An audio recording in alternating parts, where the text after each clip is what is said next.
दोस्तों नमस्कार, मैं हूं प्रांजल पांडे। आप देख रहे हैं फास्ट रिपोर्टिंग। आज एक नई खबर लेकर हम आपके सामने हाजिर हैं। तो आप पिछले 2-3 दिन से सुन रहे होंगे कि आरआरबी और एनटीपीसी के छात्र जो हैं, ये जो कि लगातार प्रोटेस्ट कर रहे हैं। ये बिहार से प्रोटेस्ट चला था और अब ये धीरे धीरे यूपी तक पहुंच चुका है, प्रयागराज तक पहुंच चुका है।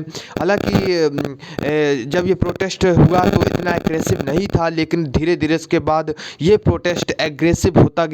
इसकी मेन वजह यह भी है कि इसमें कुछ शरारती तत्व भी शामिल हो गए, क्योंकि जब भी प्रोटेस्ट होता है तो उसमें कहीं ना कहीं कुछ ऐसे असामाजिक तत्व उसमें इन्वॉल्व हो जाते हैं, जो कि उनके छात्रों के नाम पर प्रोटेस्ट को और बड़ा करते हैं और कहीं आगजनी करते हैं।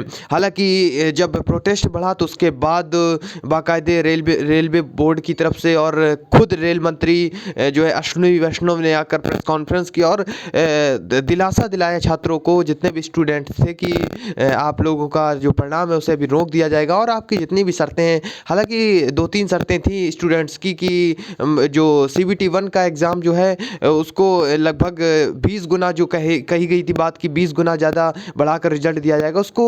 उसमें एक छात्र के एक से ज़्यादा पदों पर नाम थे, उसको संशोधित करने की बात छात्र कर रहे थे ताकि दूसरे को मौका मिले। और एक मुख्य उनका जो था वो ये था कि जो ग्रुप डी का जो एग्ज़ाम है उसमें CBT 2 को ख़त्म किया जाए, यानी एक टेस्ट के जरिए ही उसमें पास आउट किया जाए छात्रों को।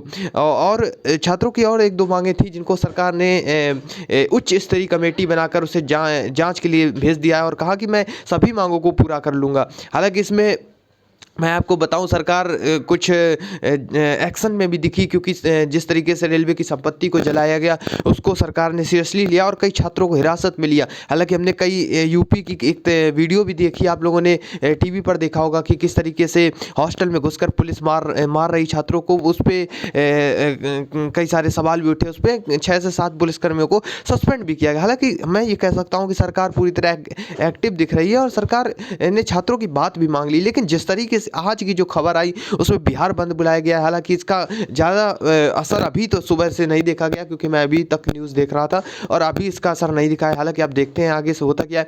लेकिन इसमें एक बात तो निकल कर आ रही है कि छात्र अब सड़कों पर नहीं दिख रहे हैं। इसमें कई अब राजनीतिक पार्टियां शामिल हो चुकी हैं, जैसे RLD हो गई, लेफ्ट की पार्टियां हो गई, कांग्रेस हो गई, और आपकी तमाम सारी राजनीतिक पार्टियां इसमें शामिल हो चुकी हैं और अब इसे एक राजनीतिक रूप दे दिया गया है। और अब छात्र जो है वो शायद अब मान चुके हैं, क्योंकि छात्र अब सड़कों पर ज़्यादा नज़र नहीं आ रहे। इसलिए अब चूंकि अब राजनीतिक पार्टियां आ गई हैं तो अब हिंसात्मक जो कदम है वो और ज़्यादा बढ़ेंगे लोगों के, और इसे और बड़ा करने की कोशिश की जाएगी। तो छात्र जितने भी हैं शायद अब वो अपने अपने घरों में बैठे होंगे क्योंकि उनका सोल्यूशन हो चुका है। लेकिन राजनीतिक पार्टियों को तो एक मुद्दा चाहिए, तो कहीं ना कहीं ये नज़र आ रहा है कि राजनीतिक पार्टियां इसका पूरा फ़ायदा उठाने की कोशिश कर रही हैं।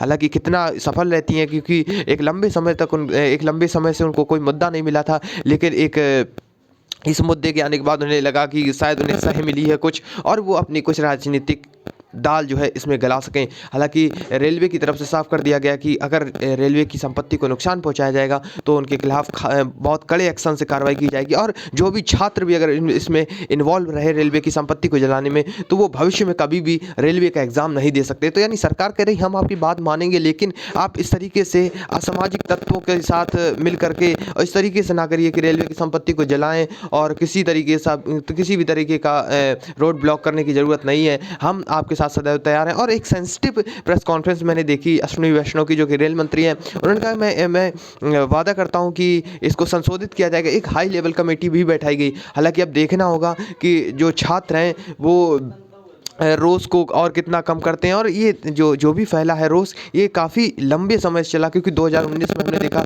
रेलवे की वैकेंसी आई थी और उसके बाद लगातार 3 साल से इसे लगातार टाला जा रहा है। तो इस छात्रों में रोज़ था और वाकई ये रोज़ होना भी चाहिए, क्योंकि दोस्तों कई छात्र ऐसे थे जिनकी एज होती जा रही थी धीरे धीरे। तो ये एक रोज़ काफ़ी भयंकर तरीके से एक निकला और ये यूपी तक आ गया। हालांकि यूपी अभी पूरी तरह इसमें कवर नहीं हुआ है, लेकिन यूपी के प्रयागराज जिसे हब माना जाता है कोचिंग संस्थाओं का, तो वहाँ तक पहुँचना तो एक चिंता की बात है। और यूपी में इलेक्शन भी होने, तो सरकार नहीं चाहेगी कि किसी भी तरह का खतरा मोल लिया जाए और किसी भी तरीके से जो स्टूडेंट हैं उनको नाराज़ किया जाए। तो देखते हैं आगे क्या होता है, तो उस पर मेरी नज़र बनी रहेगी। वीडियो अच्छा लगा तो लाइक करना, चैनल को सब्सक्राइब कर लेना और वीडियो को ज़्यादा से ज़्यादा शेयर करना, ताकि लोगों से। और चलते चलते एक रिक्वेस्ट कि किसी भी तरीके से ऐसा कदम ना उठाना जिससे आप लोग कमज़ोर पड़ें, यानी कि अगर आप लोग ज़्यादा प्रदर्शन करेंगे, ज़्यादा रोड ब्लॉक्स करेंगे तो पुलिस को सह मिलेगी और आप पर उल्टा केस लगकर आपके प्रदर्शन को दबाया जा सकता है। तो इसलिए हर एक व्यक्ति को प्रदर्शन करने का अधिकार है, लेकिन एक सिस्टम से बैठकर प्रदर्शन करना, ना कि किसी चीज़ को तोड़ फोड़ करना। अगर सरकार आप पर ज़्यादा एग्रेसिव होगी तो सरकार आगे चलकर कमज़ोर पड़ेगी। आपने किसान आंदोलन को देखा, एक 26 जनवरी की घटना के कारण काफ़ी किसान आंदोलन जो था वो कमज़ोर पड़ा था, लेकिन उसके बाद वो उससे संभाल ले गए थे और वो शांति तरीके से वहीं पर बैठे प्रदर्शन करते रहे। और पुलिस कई बार उन पर एग्रेसिव होती, धीरे धीरे पुलिस को ही झुकना पड़ा था और सरकार को झुककर उन्हें तीनों कानूनों को वापस लेना पड़ा था। इसलिए आप लोग भी ज़्यादा एग्रेसिव मत होइए और अपने जो भी मुद्दे हैं, जो भी इशू हैं, उन पर अडिग रहिए और देखना है जीत हाँ हम ही सबकी होगी, आप ही सबकी होगी। और अगर आप तोड़ फोड़ करेंगे तो सरकार को कई कार्रवाई करने का मौका मिलेगा और आपका प्रोटेस्ट दब जाएगा। तो अगर आगे कुछ नई खबर आएगी तो उस पर फिर चर्चा होगी। तब तक के लिए धन्यवाद, नमस्कार, जय हिंद, जय भारत।